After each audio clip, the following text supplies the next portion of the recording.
Köszöntünk téged asztalunknál. A jelenlegi lelki elmélkedéshez. Bemutatom neked Ferkót, avagy Mikó Ferencet. Bemutatom neked Güntert, avagy Milt Güntert. Ferkó Erdély mélyében él, egy kis falucskában, Tarcsafalván. Günther Németországban él, hol Freiburgban, hol Frankfurttól nem messze, egy kisvároskában. Ferkó lelkész, és egy egyházközséget vezet.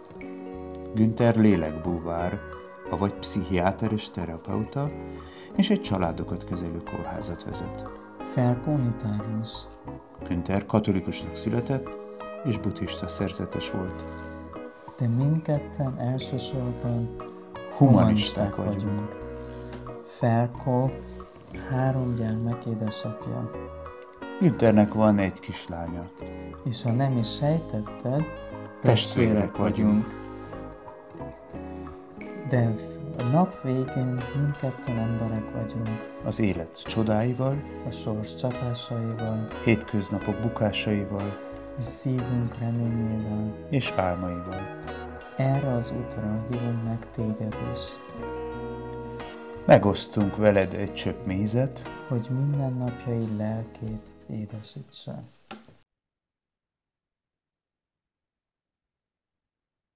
Kedves hallgató, örvendek, hogy itt vagy, Ferkóval és velem Güntherrel.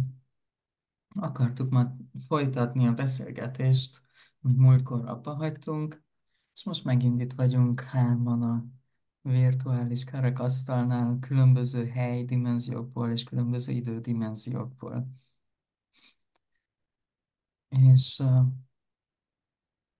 múltkor egy példa és egy vonal, amit ki szeretnék emelni, az a fejlődés szintjei voltak, ahol az első állomás gyakran egy megfelelési vágy, egy beilleszkedési vágy, és annak a tükörképe vagy ikertestvére, ami ugyancsak oda tartozik, az a lázadás. Úgyis Szervusz, kedves hallgató, én is itt vagyok, Ferkó. Én rögtön ide beékelném, hogyha valaki most hallgatna minket először, a lelki elmélkedések műsorban a lelki fejlődésünk szintjén. Ezek az állomások, ha csak simán fejlődést nézzünk, akkor ott még összetettebb a kérdés. igen, igen. És olyan érdekes volt, hogy említettük ezt a helyzetet, hogy a lázadás az sincs összhangban a saját kívánságunkkal. Emlékszem egy olyan fázisra, voltam egy évet egy Pannonhalmi Bencés gimnáziumban, és ott nagyon sok ilyen téma volt, hogy közösség és hozzátartozás, ez nekem téma volt. És akkor alakult ki egy ilyesmi, én akarom a magam útját járni, de ez még nagyon lázadó energia volt, és olyan kicsinségekben feltűnt, hogy mi történik velem. Például mentünk valahova kirándulni, és az osztály nagy része az ment egy irányba. És én csak azért is, mert magam útját akarom járni, akkor akarattal egy másik irányba menni. És olyan volt, tehát meg tanárok megmondták, hogy na, most van 2 óránk, hogy nézzük meg ezt a várost, és oda megyünk, ahova akarunk, persze bizonyos kereteken belül, de uh, láttam, hogy ez a város felfedezés, ott nagyon az egyéni utamat akartam járni, lázadás mottójával, ami egyáltalán nem az volt, amit tényleg akartam. Tehát nem a kíváncsiságom vezetett, nem az, ami tényleg szükségem van, hanem hogy valakinek valamit bebizonyítsak magamnak és másoknak. Ez egy aspektus a lázadásnak, vagy a megfelelési vágynak, hogy bizonyítani akarunk. Én Bizonyítani így, akarunk. ahogy emlegetett, nekem is feljönnek ilyen események. Ezt beszéltük a műsor előkészítése során, hogy valószínűleg egy egymásban nagyon sok élményt fog felhozni. Nekem egy érdekes lázadási folyamatom volt, amit soha nem mondana az ember lázadásnak, de visszatekintve az. Meghatározó számomra a cserkészet, ugye, hogy neked is. hosszú esztendőkön keresztül egyszer, mint kis cserkész, úgy belenőttem, amikor egy kicsit jobban tudtam én irányítani a folyamatokat az életemben, akkor az én lázadásom az volt, hogy minden szabályt tökéletesen betartottam.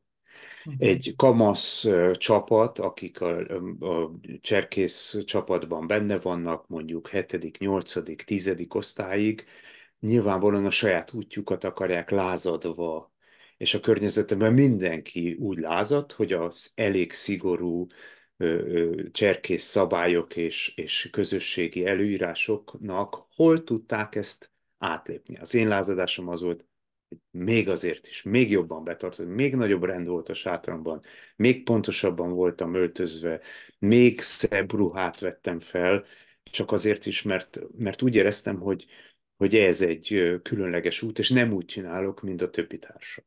Mhm. És ezzel olyan szépen mutatod, amire vonatkoztató, hogy a megfelelési vágy és a lázadás azok ikertestvérek, és pont egy ilyen példában hogy nagyon jól érezhető az. És mind a kettő elidegenít magunktól. Tehát ez a szomorú. Tehát ez még egy elidegenedés útja, vagy legalábbis nem összhangban van azzal.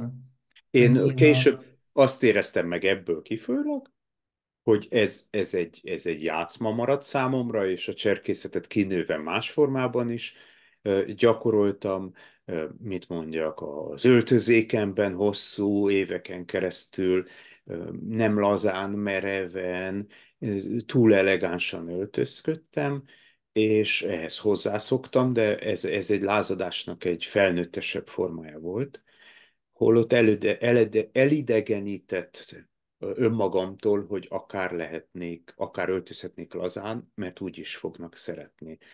És akár öltözhetek úgy is, mint a többiek, vagy kényelmesebben. Ez is egy olyan, ami eltolt, holott a környezetemben ezt mindenki helyeselte, még akkor is, hogyha valójában ez egy lázadás volt. És ezzel megnyitottad a következő szintet, hogy a következő szint az nagyon az elfogadás és szeretetről szól. Tehát a megfelelési vágy után és a lázadás után jön egy dimenzió, ahol kezd egy kíváncsiság kialakulni, vagy néha a fájdalom, néha az elidegenedés fájdalom, amikor hirtelen tudatunkba kerül, hogy mennyire elidegenedtünk, akkor jön egy szomjúság, éhség és kíváncsiság azzal találkozni, akik jelenleg vagyunk. Keresek egy ilyen élményt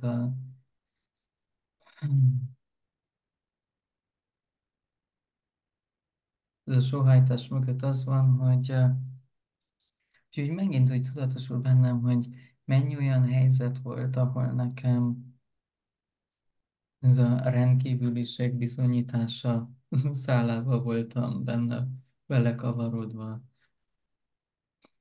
És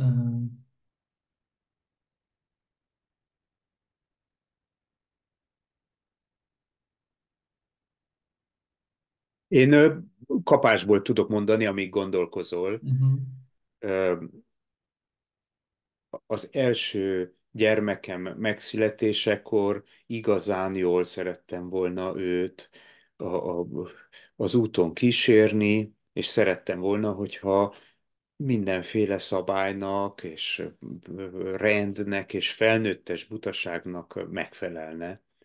Annak az univerzumnak a része az, hogy egy kisgyermek délután kell aludjon. Bármi történik, és neki szüksége van az alvásra. Én mondom meg, hogy neki szüksége van az. Ez azt jelenti, hogy délután mindig le kell fektetni, akkor is, ha ő nem álmos, vagy nehezen megy számára az elalvás. A kislányomnak viszont nagyon kicsi az alvás igénye, és nehezen alszik el. És én hosszú tortúrákra emlékszem, amikor azért, hogy rendben legyen, majd ha az óvodába megy, rendben, szépen a napköziben aludjon délután, én mindig altattam, holott ez a 2 órás délutáni alvásból lehet, hogy az elaltatás az 1,5 órás idő. Ahelyett, hogy játszottunk volna. Igenis, lett volna igényem arra, hogy játszodjunk, hogy kimenjünk és biciklizzünk, vagy a gilisztákat keressük. Ehelyett az ágyban kínosztuk egymást, mert én azt szerettem volna, hogy ő elaludjon, és a szabályoknak, a rendnek megfeleljen. Elidegenedtünk egymástól, és dű volt, és feszültség bennem. Természetesen benne is. És akkor el tudom képzelni, hogy benne is volt rossz érzés, hogy ő nem alszik el, és akkor most nem jó, és biztos, hogy volt bennem türelmetlenség, vagy belealvás, és akkor felébredés. Ez csak egy ilyen játszma, ami nekem ennek kapcsán eszembe jutott. Nem tudom, hogy ilyesmire gondoltál, ilyen példát kerestél? Közben eszembe jutott, de hogyha említed, még hagyom, hogy ez rezonálja, mert annyi olyan helyzet van, ahol dolgokat teszünk, mert ez van, hogy ez így kell tenni. Nekem egy esemény, mikor még buddhista szerzetes voltam, buddhizmusban is van mindenféle törvény, és először kicsi közös emlék cserkészettel is. Én tulajdonképpen az egyik ilyen stréber cserkész voltam, egyféleképpen mindenféle könyvet, parancsot, nem tudom, itt mindegy porszívó az agyam fel tudott szívni, és mindent ugyanúgy a cserkész tudást én nagyon képviseltem, mint egy ilyen lábon járó lexikon, de amögött is nagyon sok ilyen megfelelési vágy volt. De ugyanígy, amikor a buddhizmusba kerültem, ott is egy csomó előírás van, és volt egy ilyen fázis még az ösvényem elején, ahol ezekben az előírásokban nagyon ragaszkodtam, és mindent így pont úgy betartani, hogy leírva volt, és látogatóba jött hozzám Németországba az a húgom és az egyik nővérem. És ennek az egyik nővéremnek a születésnapja volt, és hozott egy üveg bort. Az én történet ezzel hozzátartozik, én semmi alkoholt nem iszom, és a buddhizmusban így is, úgy is ezt nem bátorítják, és tulajdonképpen egy buddhista centrumban nincs hús, nincs alkohol, és hozta a bort, és egyből egy részem megbotránkozódott azon, és utána leesett a tantuszáj, mert mi történik bennem, hogy itt van a testvérem, akit régóta nem láttam, és én egy elmélet miatt hirtelen egy ilyen gát alakul ki közöttünk. És az annyira megdöbbentett, és az így kezdtem elgondolkozni, hogy mennyi olyasmi van, ahol a kapcsolat közé egy eszme jön, és az áll útban. Például voltak ezek a törvények és előírások, és az emberséges kapcsolat kárára jön, és utána így ez így tovább érlelődött benne, még emlékszem nagyon elevenen, hogy zuhanyoztam, és úgy jött az egész, mint egy örvény, ez a felismerés, hogy mi mindent teszünk mi emberek, uh, eszme megmozgatásából, úgy, hogy teljesen elveszítjük az emberségességünket. És ez nem csak ilyen nagy világszinten és háborúk legyen az, hogy mondják, keresztény hadjáratok, vagy nem nevezték meg, egy Keresztes hadjáratok. keresztes hadjáratok, meg hasonlók, annyiféle irányban, azt nem is kell sorolni, de ami még fájdalmasabb, családban is annyi történik. És itt jön megint az egyik mostoha testvéremnek, az eszmés cselekedeteknek a szégyen. Hány családban van az eszméje a jó család, és hogyha valaki szégyent hoz a jó családra, akkor kiközösítik. Ah,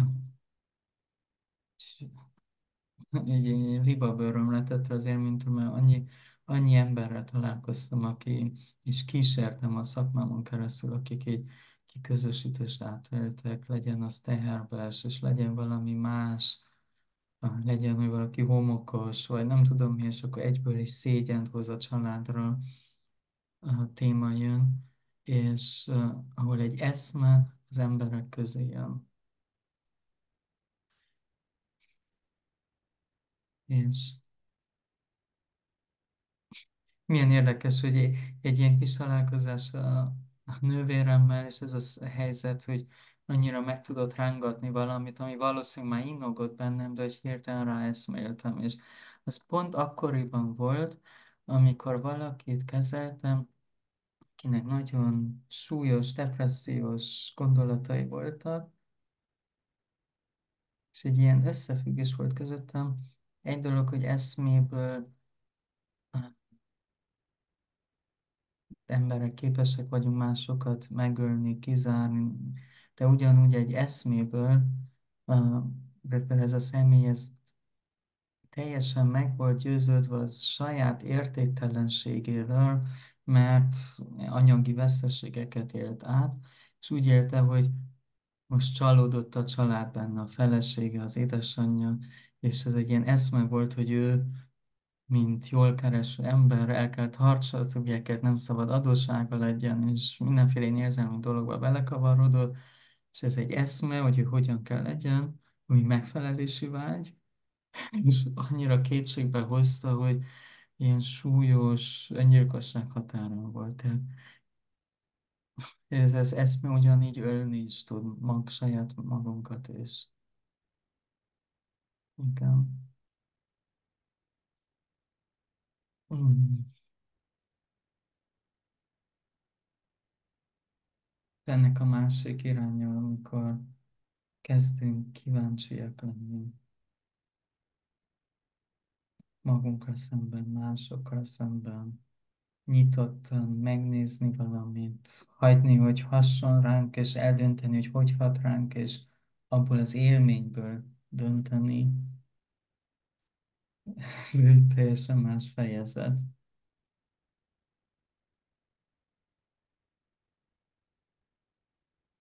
Hmm.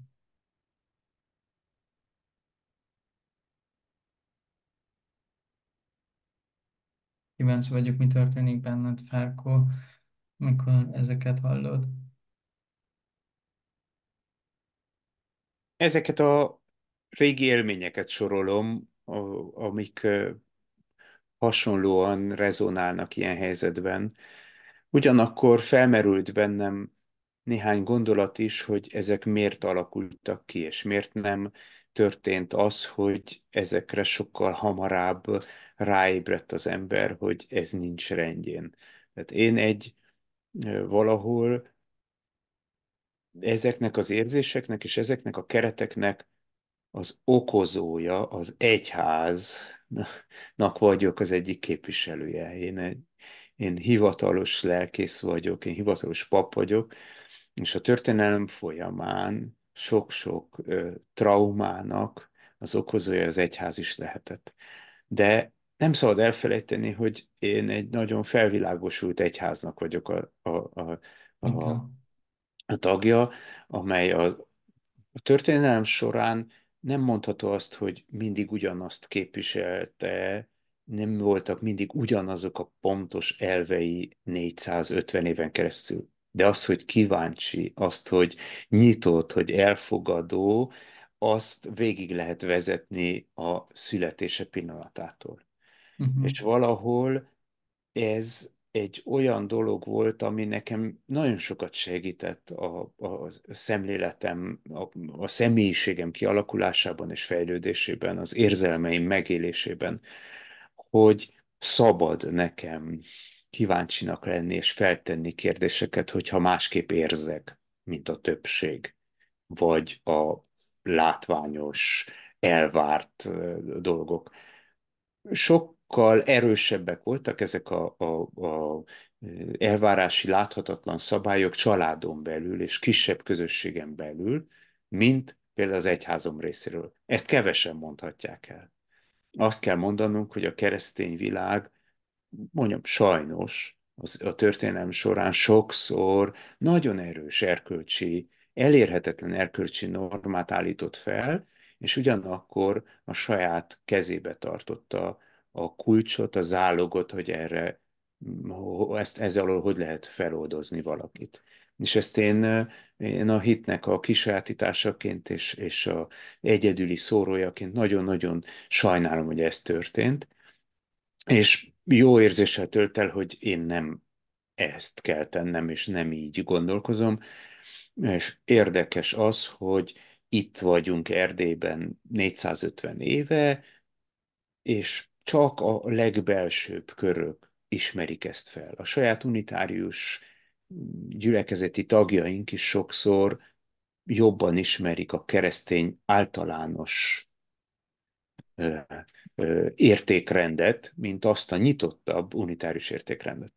És sokszor gondolkozom azon, miért alakultak ki ilyen erő, arra jutok, hogy a hatalom gyakorlása. Mi néha, én ezt gyakran felismerem, hogy összetévesztjük a szeretetet az elismeréssel és a felnézéssel és a hatalommal. Tehát azt hisszük, hogy akkor szeretnek, ha erősnek mutatjuk magunkat, és felnéznek a többiek rá. Ezért a képességeinket nem a szeretet gyakorlására, hanem a hatalmaskodásra fordítjuk. És ezek ilyen általános szavak, én mondom így, az én saját életemben a legborzasztóbb, amikor ezeket mondjuk a gyermekeimmel szemben gyakorolom, vagy a párommal szemben gyakorolom. Átvenném, és megint megfogalmaznánk abból egy aspektust, az elismerési vágy. És az elismerés a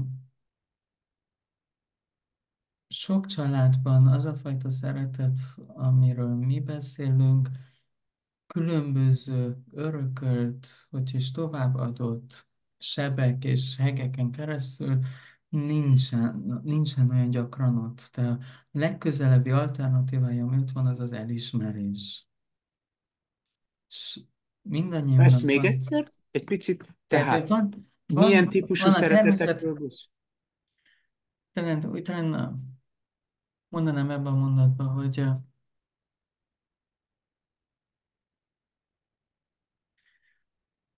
a szeretetünket, a szeretetre való vágyunkat elismeréssel oltani, az olyan, mint szomjunkat tengervízzel oltani. Tehát egy sós vizet, hogyha isszunk, csak szomjasabbak és szomjasabbak leszünk. És sokan szeretetre vágynak, és nem ismerik csak az elismerés. Sokan akarnak szeretetet adni, de gyakran, amit ismernek, az az elismerést adni.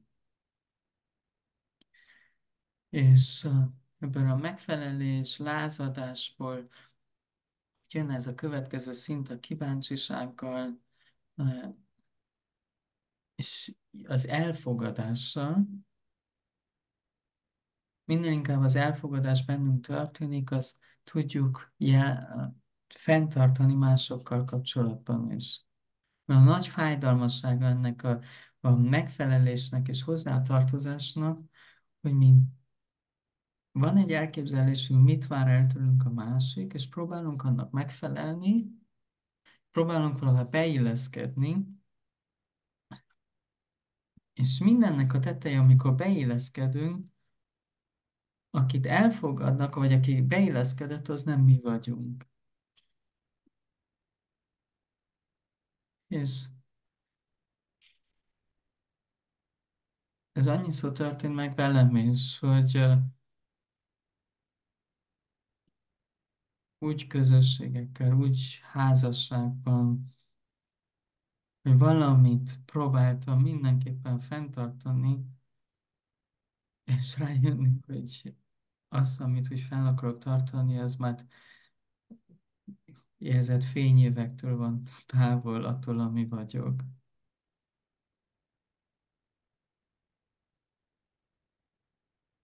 És egy teljesen más élmény elkezdeni, bárhol is vagyok, jó tulajdonságokkal, vagy olyasmikkel, amit lehet, hogy a társadalom kérdőjellel nézne, és nem az van, hogy most úgy teszek, hogy bizonygatom, hogy az jó, hanem természetesen egy kétellyel, de ugyanakkor üdvözölve azt, ahol vagyok. És úgysem nőhetek gyorsabban. A virágot se tudjuk, ha kezdjük a virágot húzigálni, attól nem fog gyorsabban nőni. És ahogy ezt így megengedtem magamnak, sokkal inkább egy másfajta hozzátartozás kezd. A beilleszkedés helyett jön a tényleges hozzátartozás és összetartozás.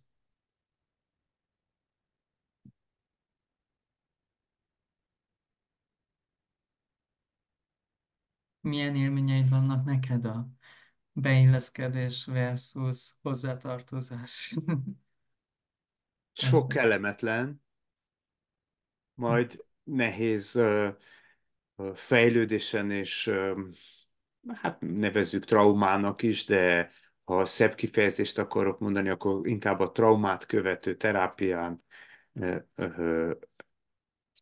közben a felismerések olyan szépen jöttek, hogy ezt mindegyre úgy tetten lehet érni. A, az érdekes az, amikor ezt felismered, és akkor mennyire engeded meg magadnak, hogy ennek megfelelj, önmagadnak megfelelj, a helyzetnek megfelelj, és, és kimond ezeket az igényeket úgy, hogy a másikat nem bántod. Ez a egy hónappal ezelőtti beszélgetésünkre utalnék vissza, amit a te kedves hallgatónk, aki itt ülsz az asztalnál, nem tudod, mert más dimenzióban beszélgettünk erről Güntherrel, de például egy kapcsolatban ö, néha egymásnak ellentétes érzéseink vannak. Az egyik nagy érzésünk és vágyunk az elfogadás, elismerés, vágy, tartozni valahová vágy, kötődni vágy, és ugyanúgy egy kapcsolatban megjelenik a szabadságra való vágy, az énnek a kiteljesedése, a saját döntéseimnek a megélése, a saját vágyaimnak a megélése. Még arra a művészetre nem jöttem rá, hogy a kettő hogy működik jól szimbiózisban, de azt hamar és gyorsan meg tudom nevezni akár saját, akár a párom életében, amikor egyik vagy a másik belső érzés erősebb vagy gyengébb, elnyomva érzi magát, vágyik a másikra. És ez egy kicsit olyan, mint az ambrózia, hogy az ember megízleli és tudatosul benne, akkor mindegyre vágyik rá.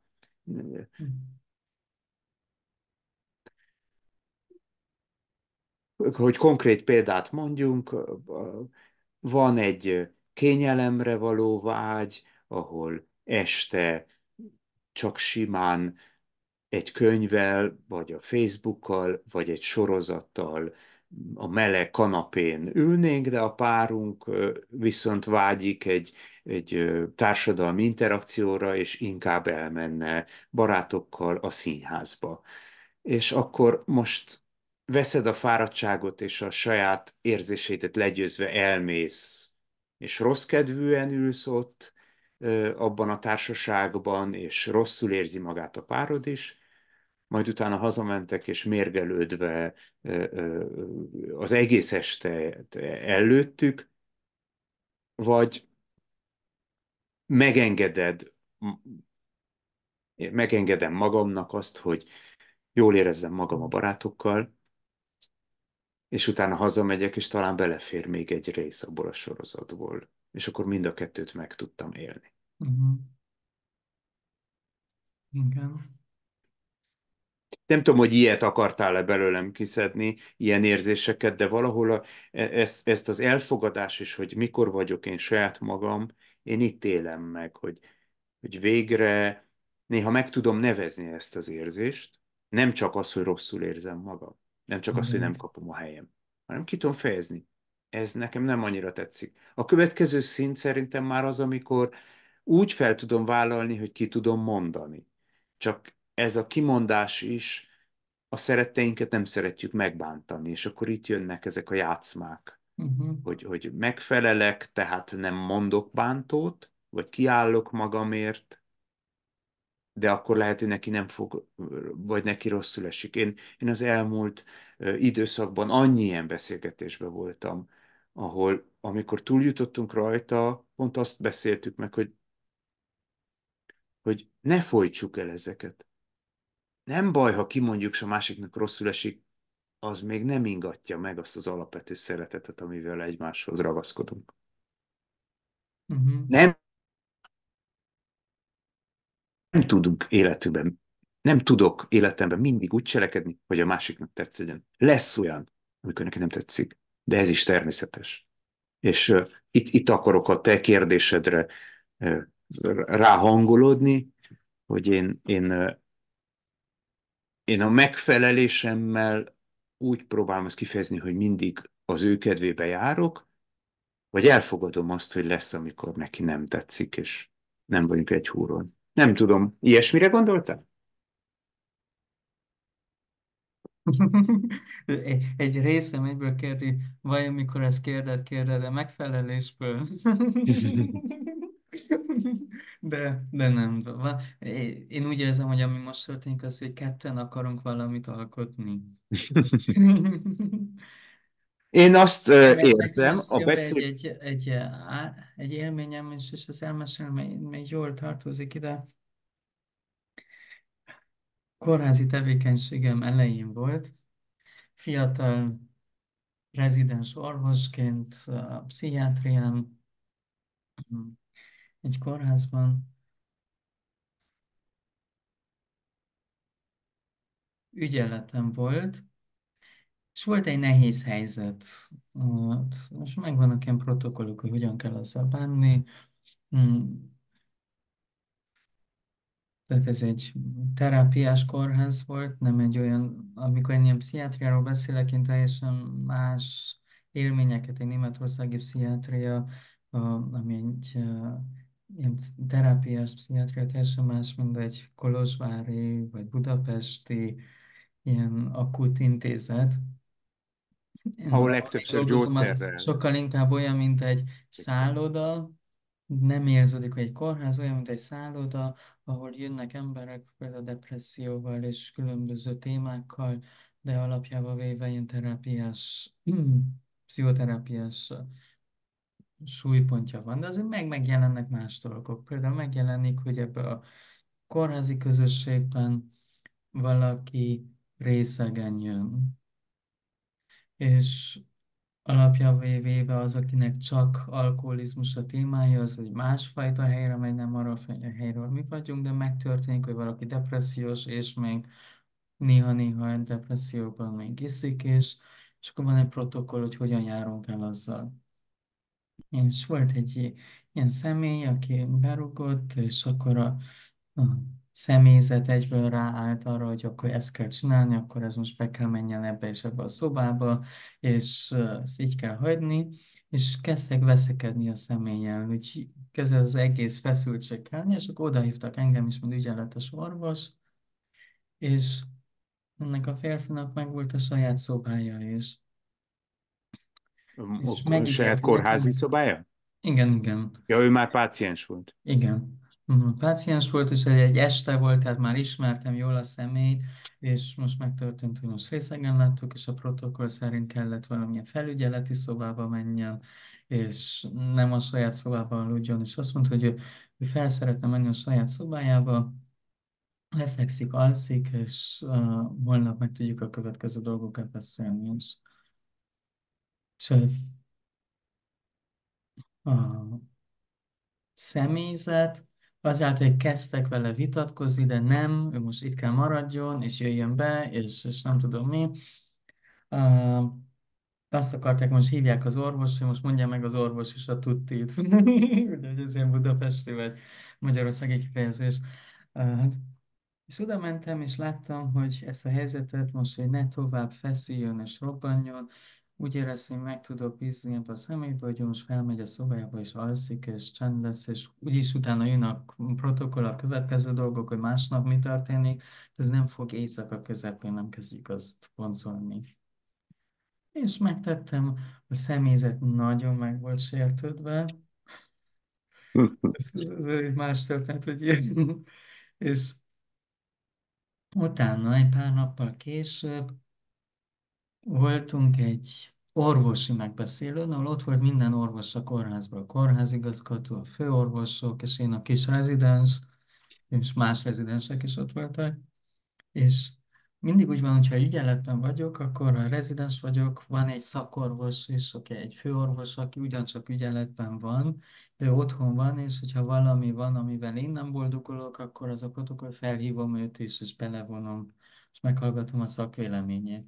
De ez esetben megoldottam a helyzetet, és most utólag mondja, hogy ez neki nagyon nem tetszett, mert ő volt ugye az egyik főorvos mondta, ő volt a háttérben, és hogy ez nincs rendjén, hogy ez egy felelőtlen cselekedet volt, mi van, hogyha részegen megbotlik a lépcsőkön, és legurul, és az egyből mindenféle témák jönnek ki, tehát ez, hogy megmondja megint, hogy itt egy nagyon konkrét protokoll van, hogyha valaki le van rúgva, akkor el kell jönni ebbe a szobába, és ez így fog történni. És azért valahogy leszídott az orvos kollégák előtt, hogy ezt egyáltalán nem végeztem jól a munkámat. Egy hétre rá, megint ügyeletes vagyok, én van egy, most egy más főorvos van a háttérügyeletben, aki még a házban volt, és megint éppen beutal, és az első eset valaki, aki már a kórházban volt, a második eset megint egy idősebb hölgy, aki depresszióval küzdött, és úgy jött a kórházba, hogy egy jó nagy alkoholszintje volt. Hm. És akkor miután már megmosták a hajamat, akkor már tudtam, oké, ez a protokoll, ha bár van neki egy szép szobája, ő most ma éjszaka, most egy másik szobában kell aludjon ebben ami közelebb van a, az asszisztensekhez, és így tovább. És mondtuk, hogy na most itt kell aludjon, de nem, ő a szobába akar menni, nem, tudom, most kérjük, hogy maradjon itt. Nem. Láttam, hogy ez nem alakul ki jól, és gyorsan hívtam az orvos, egy nagyon idős, tapasztalt kollega volt, és akartam, hogy jöjjön oda a helyzethez, mert láttam, ez nem megy jó irányba. És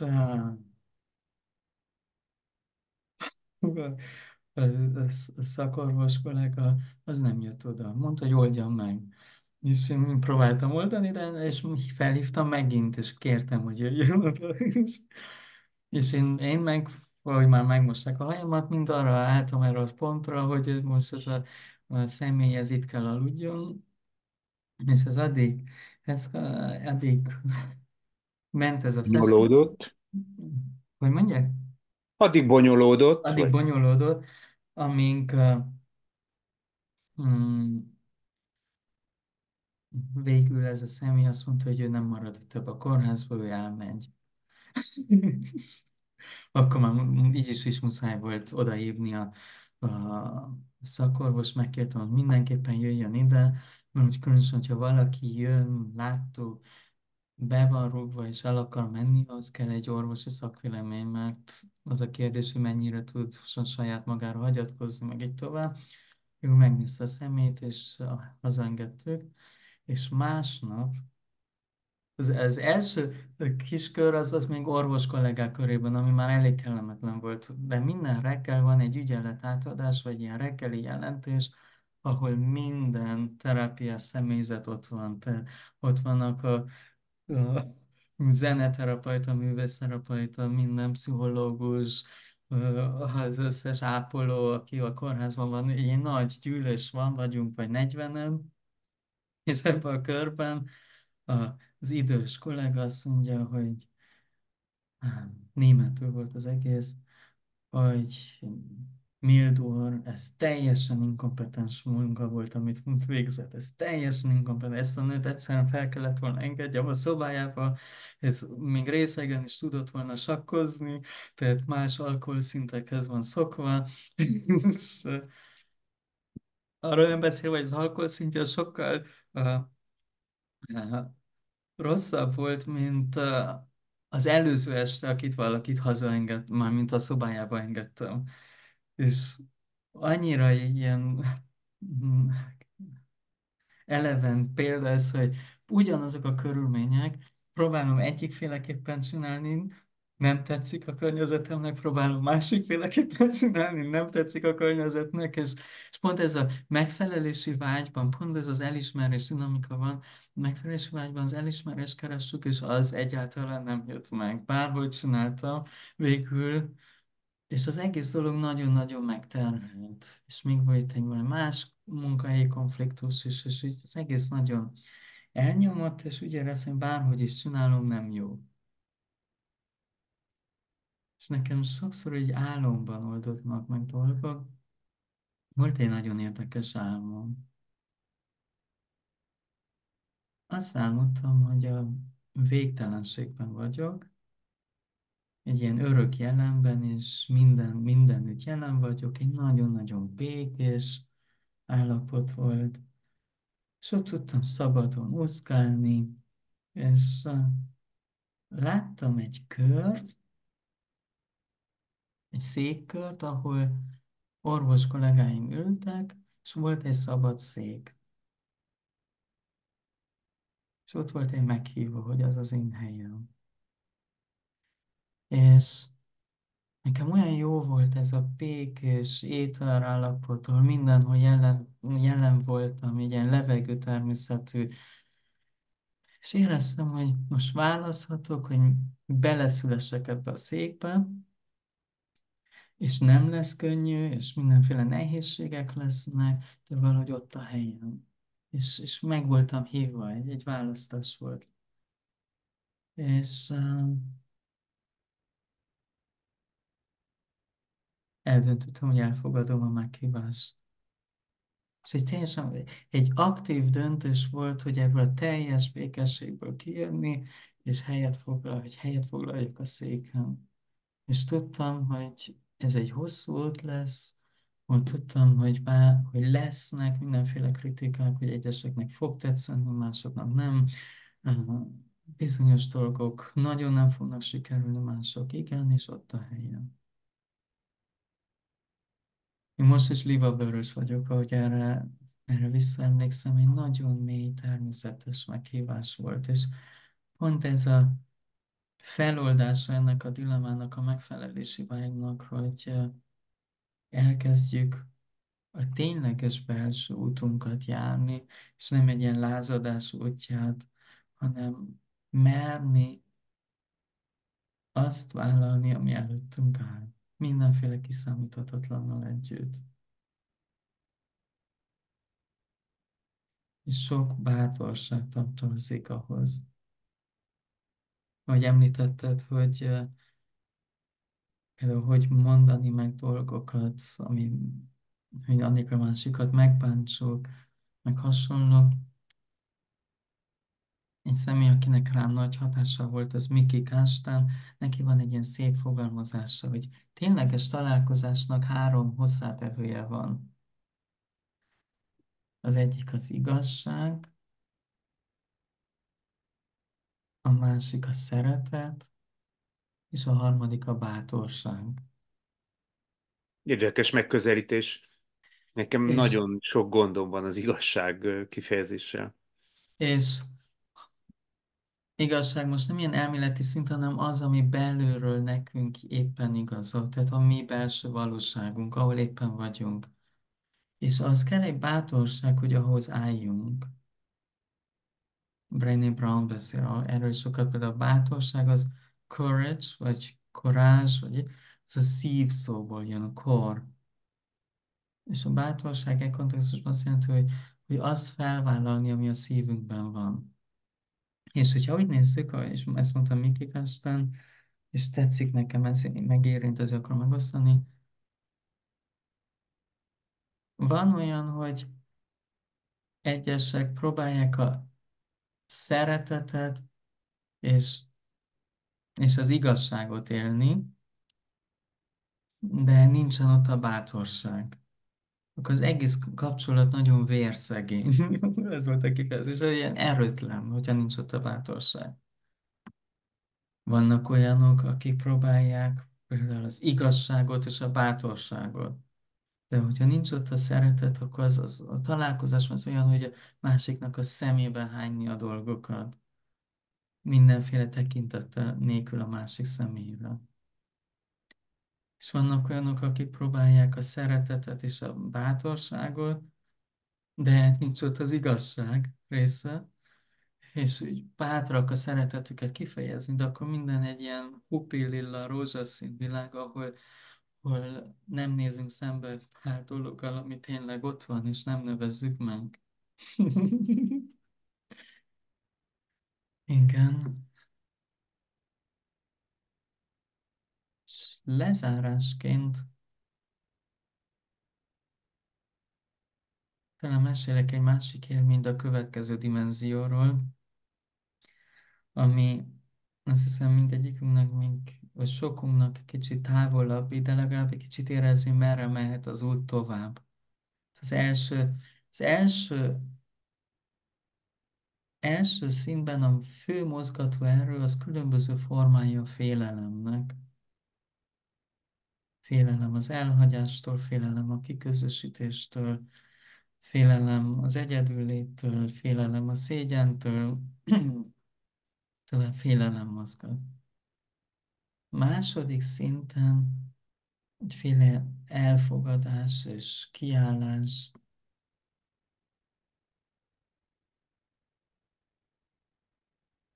A harmadik szinthez egy nagyon, számomra egy nagyon tájékozódó élmény.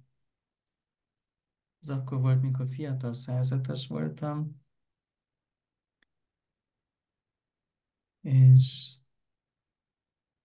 volt egy ilyen helyzet, hogy próbáltam mindent, van a szerzeteseknek, a hangot és a szerzeteseknek ilyen előírásaik, hogy miket kell végezzenek, és próbáltam minden szó szerint, ahogy tudom végezni, és találkoztam, hogy évente egyszer nem évente ritkán, tehát mondjuk kétszer-háromszor évente, de találkoztam egy nagyon tapasztalt mm, szerzetessel, akire nagyon felnéztem, és nagy hatással volt rám, és volt egy ilyen személyes beszélgetésünk, hogy hogy állok, és hol tartok, és így meséltem el neki a dolgokat. Például az egyik törvény az, hogy elégedettséget gyakorolni, vagy előírás. És meséltem neki büszkén, hogy vagy lelkesedéssel, hogy volt egy nagy buddhista esemény, ahol készítenek nekünk ételt, és hogy mentem enni. Első adagban mindig nem tudták, hogy lesz az ételadaggal, mindig egy kicsit kevesebbet adtak, de ez volt a modell, és hogyha tényleg valaki még éhes volt, akkor tudott jönni megint, és ha még volt étel, akkor kapott megint étel. És akkor én nagyon büszkén mondtam, hogy például eldöntöttem, hogy én megyek, és veszem az első adagot, és ami van, azt kapom, és elégedettséget gyakorlok azzal, hogy ez így van, és az időszerzetes felhívta a figyelmemet arra, hogy túl szigorú vagyok magammal. Van egy ilyen szigorúság. És arra bátorított, nem így fogalmazta ki, de közben már sokszor ez a témával mélyültem, hogy amit gyakoroljak, az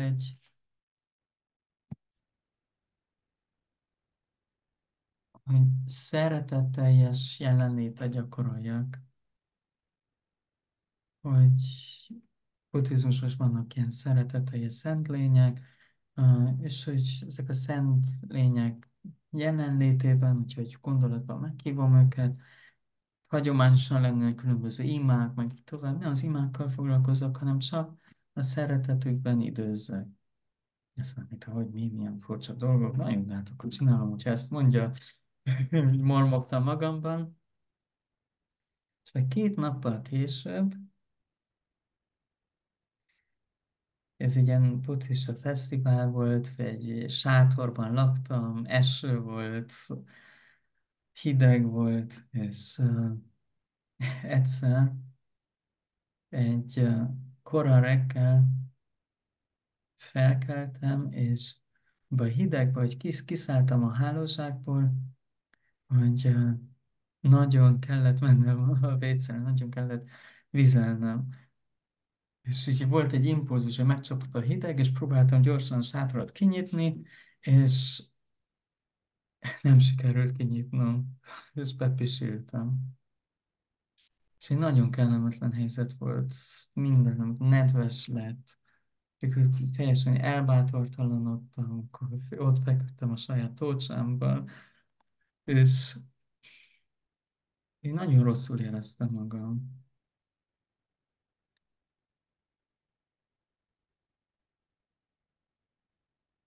És hirtelen eszembe jutott az a gyakorlat. Azt se tudtam, hogy mit tegyek. Még különböző témák voltak, például szerzetes ruhám is, amit szépen elő volt készítve, minden átázott, és akkor még buddhizmusban ezek a szerzetes ruhákat, és mint szent tárgyak kezelik, nem lehet akárhová letenni, minden. Ez teljesen másik extrém volt, minden tele van pisivel. És hogy itt ebben a kétségbeesésben és szégyenben voltam, eszembe jutott a gyakorlat, és egy ilyen, hirtelen éreztem ezt a szeretetteljes jelenlétet. És egy nagyon mély élményem lett, hogy még hogyha én úgy éltem meg, hogy az utolsó emberek utolsó ember ebben a szégyenképben, még ez is szeretve van, akkor tulajdonképpen minden ember és minden élőlény szeretve van. És az élmény történt, hogy megéltem, mint egy nektár, egy árad a szeretet a szívemben, és mint hogy egy edény lenne, mint hogy telik és telik és telik szeretetetben, megtelt, akkor hogy folyik ki belőle, kiáramlik minden irányba a szeretet. És én megéltem, hogy az az egyetemes nyelvünk a szeretet.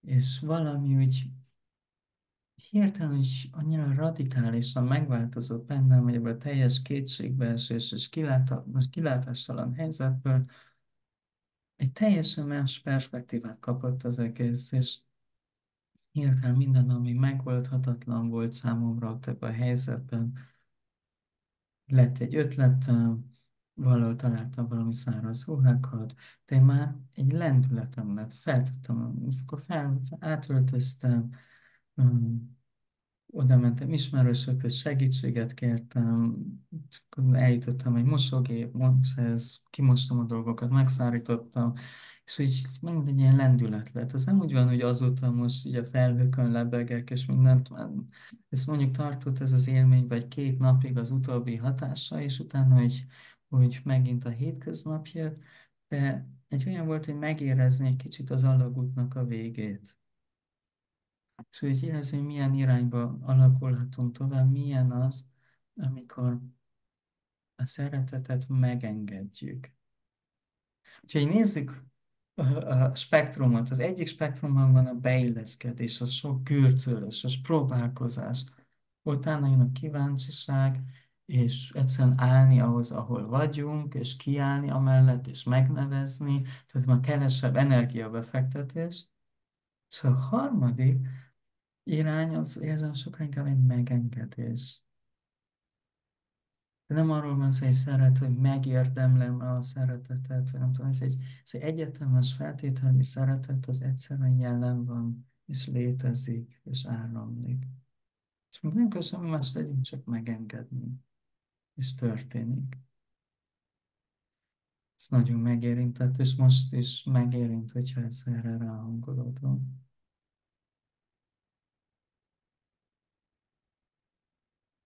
Okay.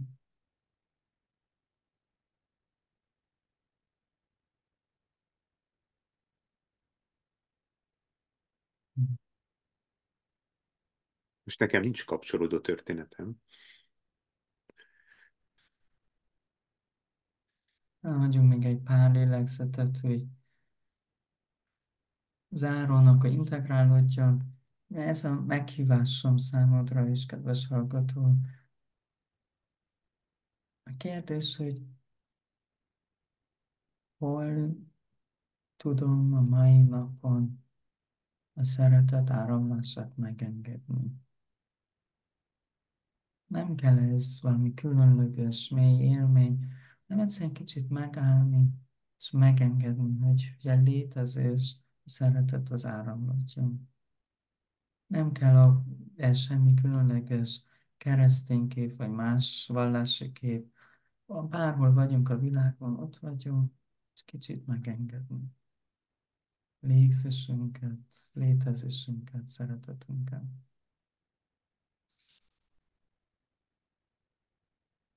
És ehhez kívánok szívvel teljes találkozásokat. Sok-sok szeretetet.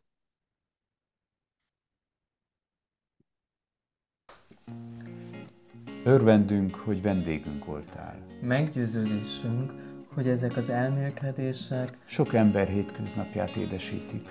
kérlek segíts tervünket azáltal, hogy Megosztod, lájkolod hozzászólsz. és feliratkozol. Hangunk így könnyebben ér el másokat is. Kíváncsiak vagyunk véleményedre és kérdéseidre. Írj nekünk e-mailt, Küldj hangfelvételt. vagy egyszerűen csak szólj hozzá. Találkozásaidat élje teljes szívvel. Ferenc és Günther.